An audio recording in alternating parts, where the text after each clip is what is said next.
In 1993, facing his fourth year as head coach of the Badgers, Barry Alvarez had not yet had even a winning season. But hopes were optimistic for 93.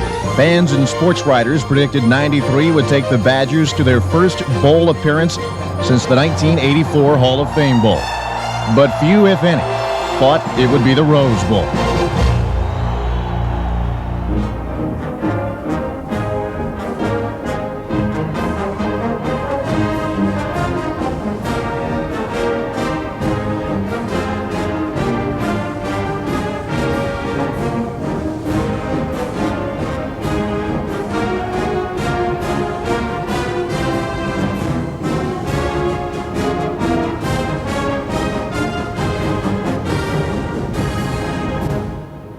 Preseason training camp at Camp Randall and Holy Name Seminary gives an idea of the 93 Badgers' leadership and new depth. The only starters left from Don Morton's recruits are the worthy Reggie Holt and Scott Nelson. Co-captain Joe Panos, a Whitewater transfer, is the vocal leader, while Lamarck Shackelford provides a quiet example for others to follow. And 23-year-old sophomore quarterback Darrell Bevel, who has added 20 pounds of muscle and taken his 40-yard time under the 5-second mark in the offseason, shows much more confidence, leadership, and skill than the year before.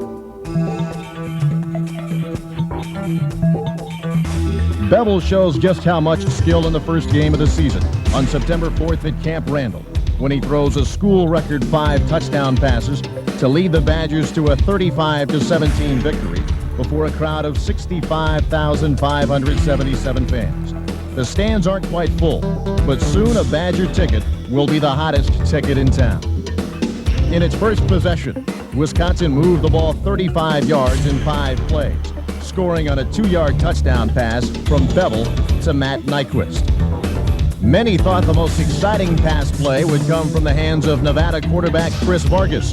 But while Vargas would complete 33 of 47 for 308 yards, he would also throw 4 interceptions in the first half, beginning with the series immediately after the first Badger touchdown. Looking for Reeves deep down the right side of the UW defense, he hits wide-open free safety Scott Nelson instead. It's Nelson's first, but far from his last, 93 interception.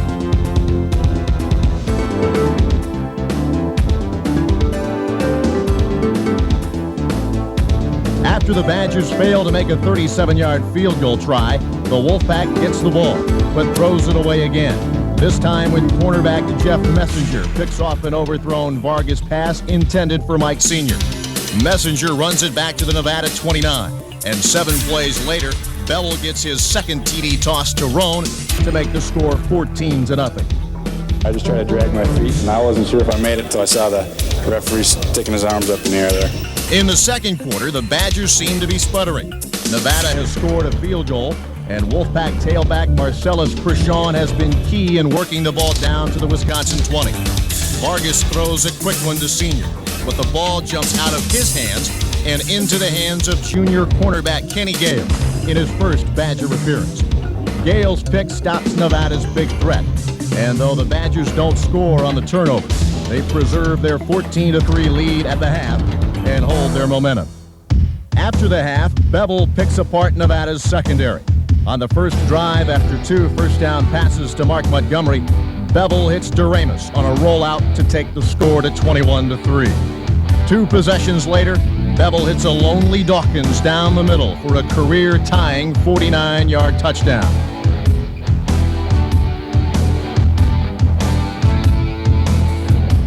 Nevada does not give up.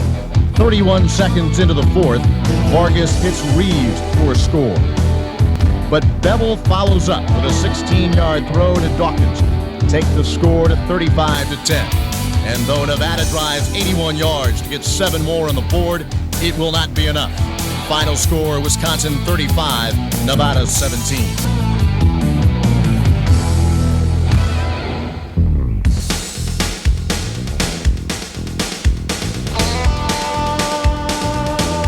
The following week, the Badgers travel to Dallas to face Southern Methodist University. And fans, all too conscious that the Badgers have won only 1 road game since 1986, feel the weight of those statistics bearing down upon them. Badgers trail at the half 13-0 after 2 turnovers a missed field goal, and a failed fourth down pass attempt deep in Mustang territory. But after the half, the Badgers turned to their running game, and Brent Moss to fight back 54 yards in 10 plays. That puts John Hall in position to kick a personal best 44-yard field goal.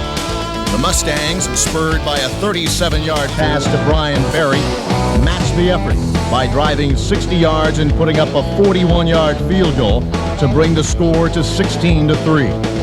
But the Badgers will not quit. They drive 80 yards in 11 plays, culminating in a 40-yard pass completion to Lee Doremus at the SMU 1-yard line. 2 plays later, Moss scores. Before the game is over, he will carry the ball 27 times for 188 yards, a career best. The 16-10 SMU lead stands until 6:28 is left on the clock. Then Bevel fires a 25-yard pass to J.C. Dawkins in the end zone. John Hall's extra point puts the Badgers ahead 17-16. But SMU has the time and the determination to take away the narrow lead and are deep in Badger territory with 2:48 left on the clock when Yusef Burgess intercepts Ramon Flanagan's pass and returns it to the 50. The Badger offense then breaks the Mustangs with a drive that ends with less than a minute on the clock when Terrell Fletcher scores a touchdown. With the extra point, the Badgers win it 24-16. The road jinx is broken, and the Badgers look forward to a Camp Randall matchup against Iowa State.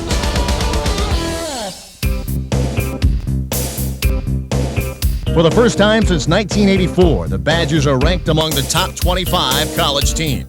But being thought of as 24th best does not satisfy Alvarez, his team, or the sellout crowd that fills Camp Randall to see them play the Iowa State Cyclones. It's the first non-conference game sellout at Camp Randall since 1982. Just 2 games into the season, 42,000 season tickets have been sold, more than the average attendance during the hopeless 89 season. And the Badgers reward the fans with a fast start. 5 minutes into the first quarter, Brent Moss scores.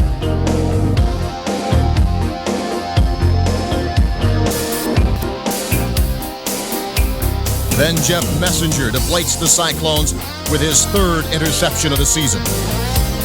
And the Badgers march 61 yards to put Moss in position to score the 2nd touchdown of the first quarter. If I'm close to the end zone and I got the ball in my hands, and I got to get it in regardless. 3 possessions later, the Badgers dominate the clock and the game by eating up 9.5 minutes of the second quarter in a 92-yard march featuring Moss and Fletcher, who will each run for more than 100 yards before the day is done. The Cyclone defense is blown apart by the Badgers' offensive line. In a key 4th and 1 on the Iowa 8, Moss goes over Joe Rudolph for 3. Bevel puts the icing on the cake with a 3-yard TD toss to Doremus. After the half, it's apparent the Badgers aren't satisfied with a 21-0 lead. In their first possession, they go 63 yards in 6 plays, including a 33-yard Bevel to Doremus combination to set Brent Moss up for a 1-yard scoring run. Though the score is lopsided, dramatic tension is provided as the Badger defense battles the clock to contain Iowa State's option offense and give Wisconsin its first shutout victory in 10 years.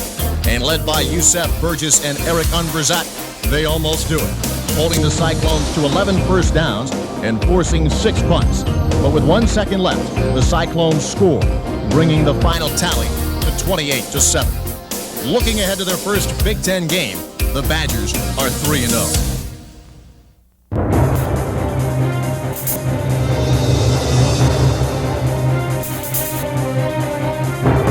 With both teams 3-0, with UW's top-rated offense running against Indiana's top-ranked defense, with the Badgers averaging 29 points a game, but Indiana allowing only 6, something will have to give. And though it's an away game, the Badgers do not come to Bloomington bearing gifts. In fact, on the Badgers' first possession, Brent Moss runs away with the goods, 56 yards to the 1-yard line.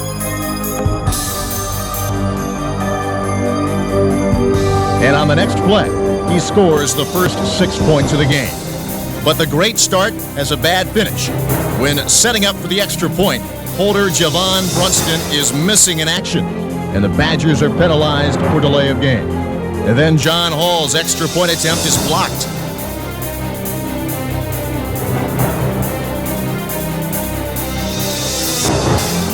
And run in by Hoosier Lance Brown for a safety.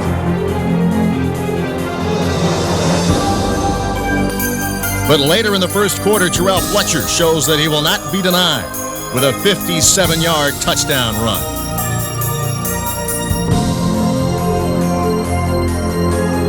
In Wisconsin's next possession, Bevel connects with high-flying Lee Famous Duramus for 35 yards. 3 plays later, Bevel fakes the handoff and runs in to put the Badgers ahead 20-2. I slowed down to look at what Lee was doing to see if he was wide open or not. And then I had flashbacks of Bowling Green last year, and I said I was just going to take it to the corner. After the half, Darrell throws another interception. This time to Alfonso Thurman, who runs it back to the Wisconsin 10. And on 4th and 1, Indiana scores. The Hoosiers fuel their rally on the next possession with a 79-yard drive that culminates with quarterback John Pacey running it in. But Eric Unverzat's interception stymies the 2-point conversion attempt, and the score stands at Wisconsin 20, Indiana 15. Bevel, who missed practice the previous week because of a virus, feels ill again when he fumbles the snap and the Hoosiers recover on Wisconsin's 34. When Jermaine Chaney runs for 10 on 4th and 1, Indiana seems poised to score again. Free safety Scott Nelson has other ideas, who not only strips the ball out of Chaney's hands, but recovers it. The Badgers won't let it get that close again.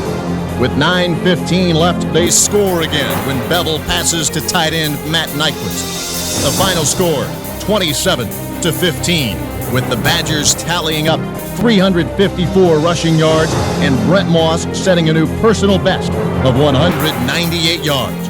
The Badgers will meet Northwestern for a homecoming game at Camp Randall with a key Big Ten win under their belts. First in the Big Ten, undefeated. We've got 2 weeks off, getting ready for Northwestern to come in, and it's great. We're in just the exact position we want to be in. On this homecoming day, the Badgers remember when they faced Northwestern in Evanston in the last game of last season and fumbled their way to a 27-25 loss, a loss that cost them a trip to a bowl. They want revenge, and they've had 2 weeks to plan their attack, while the Wildcats are still licking the wounds they suffered last week at the hands of Ohio State. Wisconsin's only mistake in the game is during their first possession, when Bevel and Moss botch a handoff and Wildcat Mike Wright recovers. But Bevel makes the tackle.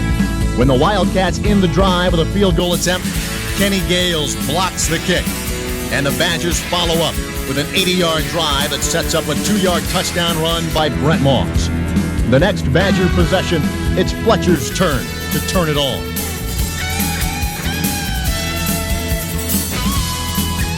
In the second quarter, Northwestern counters with a 27-yard touchdown pass from Williams to Lee Gissendaner.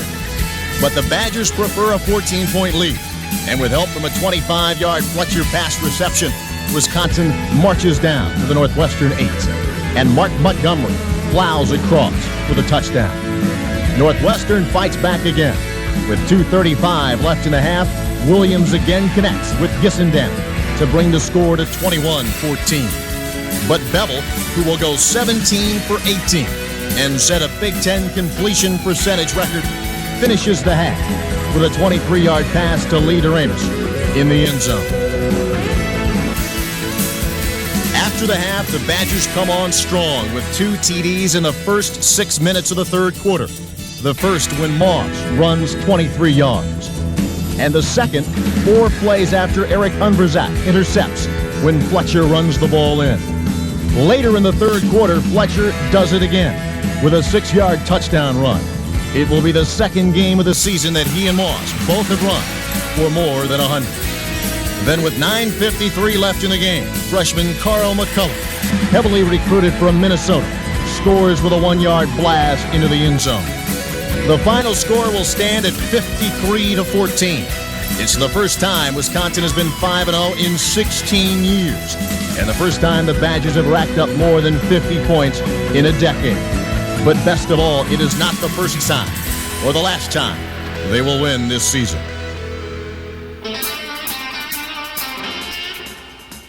As the undefeated Badgers travel to Lafayette, Indiana, it's clear that away games don't bother them nearly as much as they do the teams they travel to play. Especially today, when it seems as if the Badgers use the road trip to build momentum. Though it looks like that momentum could be slowed 3.5 minutes into the game when Brent Moss is flattened by Purdue defensive back Pat Johnson. But after arguing with coaches and trainers about having to miss any plays, Moss is back on the next possession. And with 1:16 left in the first quarter, he scores the Badgers' first touchdown. It will turn out to be another day at the office for Moss, who will go for his 5th 100-plus yard game of the season. Darrell Bevell seems to like his work too. The Badgers' second touchdown is scored when he throws 30 yards to wide receiver Keith Jackson. After Kenny Gales gets his second interception of the year, the Badgers go for another. And despite being hit and injured shortly before the end of the first half, Bevell limps into action on the very next play, and it's Fletcher for an 8-yard touchdown pass. At the half, it's 21-0 Badgers. But it seems the Badgers are still hungry after the half. In the first 4 minutes of the third quarter, Bevell throws for 2 more scores. First for 19 yards to fullback Mark Montgomery, then 7 yards to tight end Matt Nyquist. And while 4 touchdown passes put Bevell's season total at 13 and on pace to break Randy Wright's Wisconsin season record of 19 touchdown passes, it's clearer than ever that breaking those kind of records depends on a remarkable front line breaking some heads. Specifically, center Corey Raymer, guards Joe Rudolph and Steve Stark, tackles Joe Panos and Mike Verstegen. Bevell and his runners and receivers may score the points, but the offensive line makes it possible with what's proving itself to be the best blocking and pass protection in the Big Ten. After running up the score to 35-0, Bevell goes out of the game and is replaced by backup Jay Macias. The Badger defense gets a little sloppy and allows Purdue substitute quarterback Rick Presker to lead the Boilermakers on 2 scoring drives, bringing the tally to 35-13, 4 minutes into the fourth quarter. But Macias takes the Badger total up to 42 with a touchdown pass of his own to Nyquist. And though the Boilermakers will score twice more before the game ends, it won't be enough. The final score stands at 42-28. It's the first time since 1912 the Badgers have won their first 6 games, and it's their longest winning streak since 1962. Now the only other unbeaten Big Ten team is Ohio State.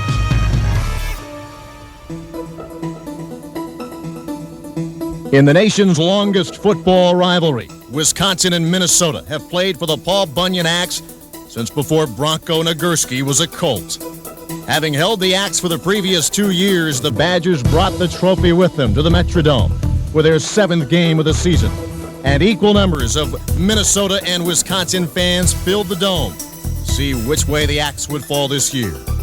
In the first quarter, the Gophers chop away at the Badgers' offensive line, sacking Bevell twice. Bevell had not been sacked in 4 games. The Gophers get great field position and score on a 39-yard screen pass to Chris Darkins.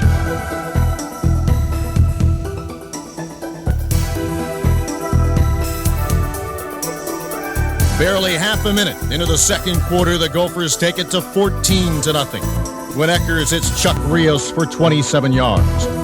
Then with 5 minutes left in the half, Jeff Rosga intercepts a Bevell pass and returns it 55 yards at a 21-0 lead. After the half, the Badgers drive down to 4th and goal on the Gopher 4. Bevell's pass is incomplete, but a roughing the passer call gives Wisconsin another try, and Moss scores to put the Badgers on the board. Minnesota's drive comes to a screeching halt when Donnie Brady intercepts one on the Wisconsin 3-yard line. Now as Wisconsin drives 97 yards, it starts looking like the good old Badgers. Bevell passes for 19 and 14, Fletcher runs for 9. And a 15-yard personal foul call on Minnesota helps put the Badgers in position for Moss to score from 15 yards out, putting him over the 100-yard mark for his 6th straight game. The score stands at Minnesota 21, Wisconsin 14 as the fourth quarter begins.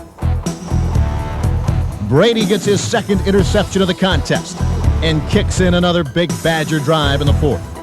But then Bevel's pass to Durant on the Minnesota 8 is intercepted. It will be another of 5 interceptions Bevel throws today. After Minnesota is forced to punt, the Badgers take over and drive to the Gopher 8. Facing 4th and inches and a field goal kicker who hasn't made one since the 2nd game of the season, Bevel gives the ball to Moss, but the Gophers bury Moss for a 3-yard loss. Then Darkins runs it in to put the Gophers ahead 28-14. The tragedy of turnovers continues. Bevel throws another one, but Minnesota follows up with a fumble, and Gales recovers on the Gophers 16. This time, Bevel successfully connects with Dawkins in the end zone to cut the lead to 28-21. With 6 minutes to play, the Badgers still have a chance, especially when they stall Minnesota's next drive and force a punt, giving Wisconsin possession midfield with 5:32 left on the clock. But there's no sure thing in this game. 2 plays later, Bevel passes to Durant, and the ball bobbles out of his hands, off of Jeff Rosgas, and into the hands of Minnesota linebacker Andrew Veets. And then Scott Nelson breaks up Minnesota's next possession with an interception of his own. But as the Badgers taketh, so they giveth away. This time when a Bevel pass is intercepted by Craig Sauer. Still, Minnesota can't move the ball, and the Badgers get it back with 1:14 left.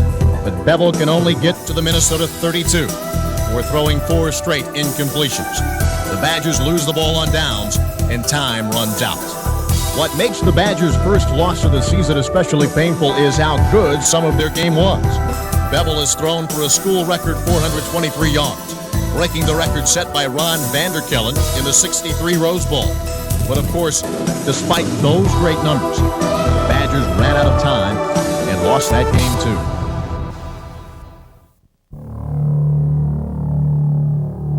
After the loss to Minnesota, the Badgers' ranking has dropped from 15th to 21st, and they now share the 2nd place Big Ten slot with Illinois and Indiana. Michigan is ranked 24th. They're still favored by 3.5 points. But on this cold but sunny Saturday, Camp Randall is filled with fans anxious for the Badgers to prove that the previous week's loss to Minnesota is an aberration. And Barry and the boys have a plan to muzzle the historically vicious Wolverines. The first half shows Badger football at its best. Wisconsin controls the ball for 20 of the 30 minutes. First, the Badgers march down the field 65 yards.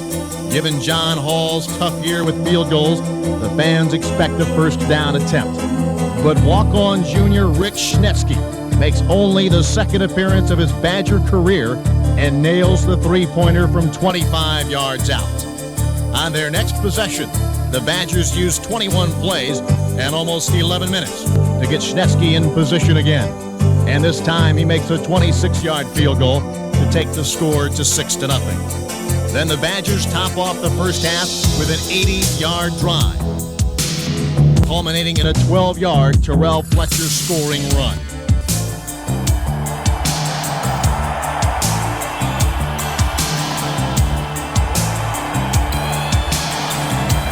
It's a good thing the Badger defense had time to rest during the first half, because in the second half, the Wolverines put them to work. Michigan pushes and pushes. One Michigan drive is halted when Kenny Gales recovers a fumble. Wisconsin only breaks once when Wolverine quarterback Todd Collins connects with Derek Alexander for a 7-yard scoring pass, bringing the score to 13-10. But the Badgers cannot score, and the Wolverines won't give up. With more than 5 minutes left, the Wolverines drive down to the Wisconsin 21-yard line with Walter Smith. But Badger linebacker Eric Unverzat and Chris Hine literally saved the day by stopping Smith 1 yard short of the first down. The Badger offense takes over from there and eats up yards and time. Brent Moss carries 6 times in the final 10 plays and for the 7th straight game breaks the 100-yard mark. And when the clock runs out, it's the Badgers who win, 13-10. But the glow of victory dims as the packed student section surges down the stands to join the celebration on the field. Fans in front are pressed against a fence, which finally buckles. And as bodies pile up on bodies, the dream turns into a nightmare. Thanks to luck and the heroism of emergency personnel, Badger players and fans, no one is critically injured. But everyone realizes it could have been worse. And everyone resolves to make sure that it will not happen again. But they'll have to make sure fast. In just 7 days, the stands will be filled again to see the Badgers face the only unbeaten team in the Big Ten, Ohio State.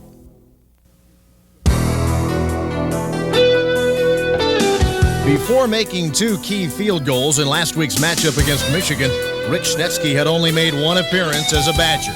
Now, with seconds left in a tie game with undefeated Ohio State, it will all come down to him. On this snowy Saturday, Badger fans seem uncharacteristically restrained. Part of that is because of the frightening and almost tragic stampede in the stands last week. Some of it's also due to the enormity of the consequences of this game. If the Badgers beat the Buckeyes, they'll share the #1 slot. If the season ends in a tie, the Badgers will represent the Big Ten in the Rose Bowl because it's been longer since Wisconsin went to Pasadena than OSU. But if the Badgers lose, the Rose Bowl seems impossible. The Badgers start out strong and have the dubious honor of being the first team of the season to keep the Buckeyes from scoring on their first possession. Unfortunately, it goes the other way on Ohio State's next drive when tailback Raymond Harris scores a 3-yard touchdown run. Even though Ohio State quarterback Bobby Hoying has good momentum, Buckeyes coach John Cooper continues this season's practice of shuffling quarterbacks and brings in Brett Powers in the second quarter. But Powers' first 2 drives run out of gas. The Badgers get possession and get down to the OSU 19 when Bevel fumbles and Ohio State recovers. But on the next Badger possession, Bevel makes up for his mistake by finishing off a 42-yard drive with a touchdown pass to DeRamus. At the half, the Badgers are happy to have tied the game 7-7. The Badgers play better in the third quarter and take the lead when Brent Moss wraps up a 34-yard drive with a 3-yard touchdown run. With 1:41 left in the third, it looks as though the Badgers, now in Ohio State's 14, can extend their lead even more. But Bevel fumbles for a second time, and again, OSU recovers. In the fourth quarter, sophomore quarterback Hoying is back in the game without much success. Jeff Messenger kills an early fourth quarter drive by intercepting a pass intended for Joey Galloway. And on Ohio State's next possession, Donnie Brady gets his turn, picking off another Galloway-intended toss. On the next Ohio State possession, Buckeye coach Cooper brings back Powers to man the helm. And it's a Buckeye blitzkrieg. 99 yards in 4 plays in just 46 seconds. That includes a 47-yard pass to Galloway, and then a 26-yard flyer for the tying touchdown. With 3:48 left, the Badgers start marching down the field. Moss, in yet another 100-plus yard day, makes a key play when he picks up 13 yards on a 3rd and 10 with just 1:10 left. With 7 seconds left, the Badgers are on the 15, and the tiebreaker depends on the barely tested toe of Rick Schnetsky. It's a chip shot field goal. The snap and hold to Schnetsky are there, but so is Buckeye cornerback Marlon Kerner right around Nyquist. The scoreboard shows a tie, but the mood in Camp Randall is one of stunned defeat. We played number 3 team in the country and should have beaten them. Now, you know, if people don't respect that, that's their problem. I have a lot of respect for that football team, and they have respect for one another, and that's really what counts. It seems the Badgers' Rose Bowl chances have wilted. Ohio State will have to lose 1 of 2 remaining games. The Badgers will have to beat both Illinois and then Michigan State in Tokyo. It's been 2 weeks since the Badgers tied Ohio State. Last weekend, the Buckeyes continued marching towards Pasadena by beating Indiana. and Illinois dropped out of Rose Bowl contention by losing to Penn State. The Badgers still have a chance, but a slim one. Their only hope is for Ohio State to lose to Michigan, and of course for the Badgers to beat Illinois. The games are back-to-back, and it's a doubleheader football Saturday on TV sets across Wisconsin. Even though it's November, roses start budding when it becomes clear that Michigan has shelled the Buckeyes 28-0. The Badgers set the tone in Champaign early in the game. They sack Illini quarterback Johnny Johnson on a 4th and inches play.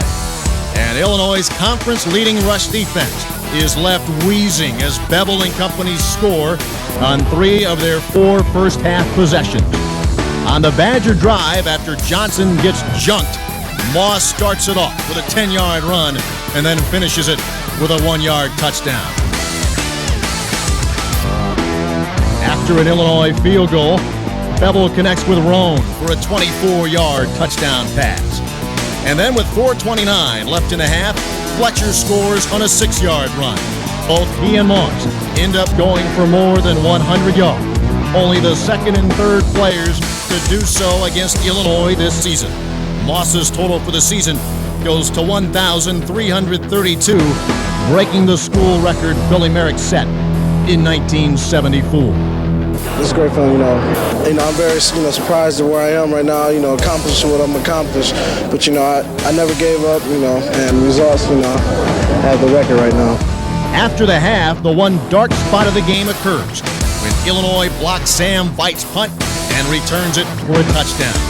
But the Badgers offset it on their next possession with another Bevel to Roan touchdown pass, this time for 23 yards. In the fourth quarter, Wisconsin's defense seals the deal. Illinois on the Wisconsin 1 loses a yard when Unverzat tackles tailback Ty Doctor behind the line of scrimmage. Then on third down, Johnson scrambles and loses 19 yards when he is tag-teamed by Mike Thompson and Nick Rathko. After Wisconsin gets the ball, they put a bow on the package with a 7-minute, 79-yard drive that ends when Bevel tosses a 2-yarder to Doremus. The score stands at 35-10, and roses are reblooming in Champaign and back home in Wisconsin. But the Badgers still have one more they have to get halfway around the world in Tokyo. We had our own destiny. We could have controlled it one other time. We let it slip away. We're not going to let it slip away this time. You don't get 2 opportunities many times, and we're just going to take this opportunity. We're going to run with it. I don't think anything's in the cards. You have to make it be in the cards. I mean, nothing's going to fall into place unless you make it fall into place. We've taken that approach all year. Now it goes down to one game. Though the decision to play in Tokyo is more than 2 years old and was made when the thought of the Badgers going to the Rose Bowl was unthinkable, everyone second guesses the choice now, except for Coach Alvarez and his team. They're just glad to be back in control of their destiny and don't care where in the world that takes them, as long as there's a way back to Pasadena. Though everyone involved has to admit that the Coca-Cola Bowl is a bit surreal. So the Badgers concentrate on what they know. In the first quarter, Rick Snetsky kicks off the scoring with a 34-yard field goal. Shortly after, Michigan State parries with a 34-yard touchdown pass from Miller to Coleman. It seems the Spartans are unclear on the Badgers' New Year's Day plans. The Badgers clarify in the second quarter with 3 touchdowns. Fletcher runs in 14 of the points, first from the 1.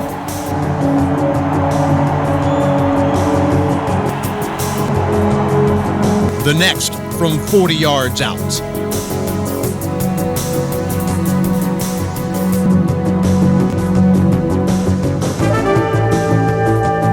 Then, of course, it's Moss's turn. He polishes off the drive with a 3-yard score. If the fans understood the game, they'd really go wild. After the half, Michigan State and Wisconsin trade field goals. And then the Spartans bring the score up to 27-17 when Goulbourne runs it in from the 2. But the Spartans just aren't hungry enough, and the Badgers are starving. In the fourth quarter, Bevel connects with Doremus. And though Michigan State counters with another field goal, Brent Moss answers back by finishing up the Badgers' final scoring drive with a 1-yard touchdown run. Again, both he and Fletcher break the 100-yard mark. The final score is 41-20, and for the first time in 31 years, the Wisconsin Badgers are going to the Rose Bowl. Back in Madison, the pre-Rose Bowl party begins.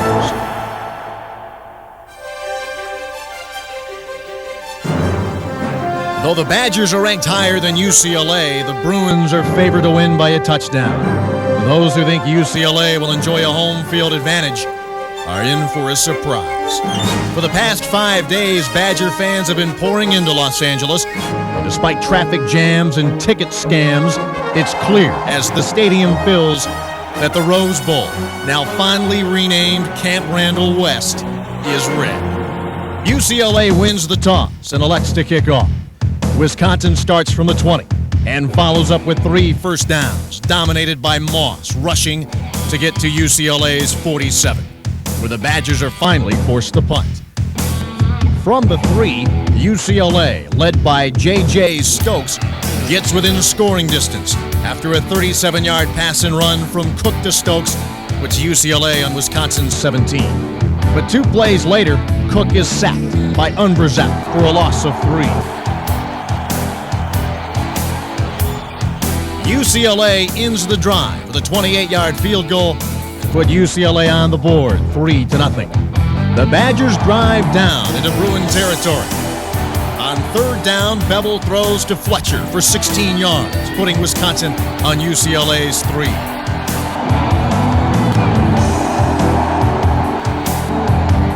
Moss runs it in, and Schnetsky kicks the extra point. Score at the end of the first quarter, Wisconsin 7. UCLA 3. UCLA gets the second quarter in gear with 2 9-yard pass combinations from Cook to Stokes. But the deepest they drive is Wisconsin's 48 when Cook is sacked for a 3-yard loss. UCLA cannot score, but neither can the Badgers. On the Bruins' next possession, Cook's pass is intercepted by Jeff Messenger on the UCLA 44. The turnovers begin. 4 plays later, Goodwin intercepts Bevel's pass on the 28. But after Cook is sacked for a loss of 5 on first down, UCLA cannot get momentum. 2 plays later, Cook passes to Stokes, who fumbles. Wisconsin recovers on the UCLA 32. Wisconsin drives toward the end zone. From the 17, Moss runs for 4 yards, and then 12. Putting the Badgers 1 yard from the goal line. But UCLA stops Moss twice. Finally, with 3rd and goal, Moss scores. With another Schnetsky extra point, the Badgers are up 14-3. The momentum seems to change in the 3rd quarter when UCLA marches down to the Wisconsin 8-yard line. Then with 1st and goal, Cook is sacked by Hine and Fowler, and then fumbles. Thompson recovers for the UW on the 13. Fletcher shines on the next 3 plays with runs of 32, 1, and 17 yards. The Badgers work down to the UCLA 10.